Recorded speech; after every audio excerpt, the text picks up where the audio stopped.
Alors l'histoire de la Marlière, l'histoire du sanctuaire de la Marlière, qui se confond avec l'histoire du pèlerinage, à l'origine, à la croisée du lieu-dit la Marlière, à la croisée de 3 chemins, il y avait un chêne sur lequel était accrochée une statue.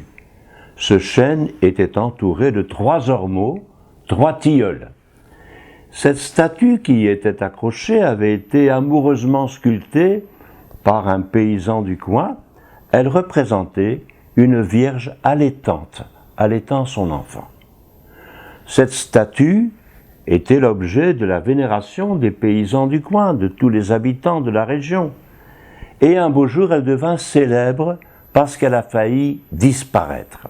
En effet, en 1566, au moment où les Huguenots des Pays-Bas essayaient de chasser de la région de la Flandre, de chasser la présence des Espagnols catholiques qui occupaient la région pour s'installer, des bandes de brigands, on les appelait les gueux, iconoclastes, ont failli éliminer cette belle statue. Qu'est-ce qui s'est passé?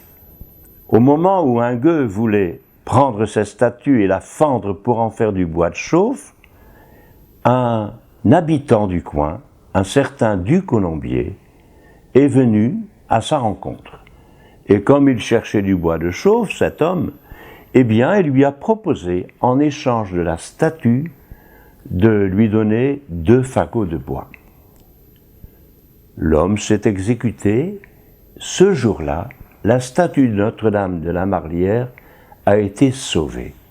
Retenez bien cet épisode, parce qu'il a une signification, une symbolique extrêmement importante pour la spiritualité liée au pèlerinage Notre-Dame de la Marlière.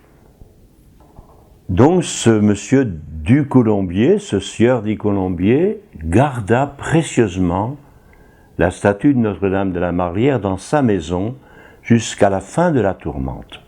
Puis, elle fut replacée, après les événements, au même endroit, mais on y bâtit une petite chapelle. Voilà, c'était ce qu'on a appelé par la suite la chapelle Louis XIII, parce que chacun des édifices qui se succédèrent ont été liés, voilà, au nom d'un roi, c'est-à-dire d'une époque. Cette petite chapelle a aujourd'hui disparu. Mais peu à peu, au fur et à mesure que les pèlerinages ont avancé, ont augmenté, au fur et à mesure de la présence des foules, on a été amené à bâtir diverses chapelles.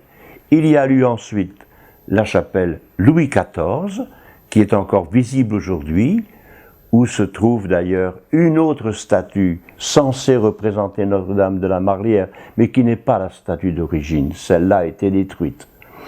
Donc, dans la chapelle Louis XIV, dans un très beau style de l'époque, venaient aussi beaucoup de pèlerins.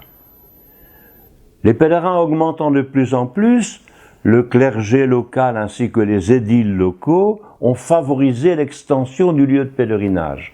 Et on a construit une très jolie chapelle, la chapelle Louis XV, avec un beau retable célèbre, qui vient d'être restauré d'ailleurs, une très belle chapelle qui pouvait contenir une foule un peu plus nombreuse. Mais on venait de toute la région, de la France comme de la Belgique. Bon, à ce moment-là, le territoire était redevenu français depuis Louis XIV, mais on venait de toutes parts en pèlerinage. Et des foules de plus en plus nombreuses. Ça, c'est la chapelle Louis XIV, où se trouve actuellement la statue miraculeuse, mais que personnellement je préfère appeler la statue miraculée, sauvée des flammes. Ça a une grande signification. La statue miraculée grâce à l'intervention, au geste de monsieur Du Colombier.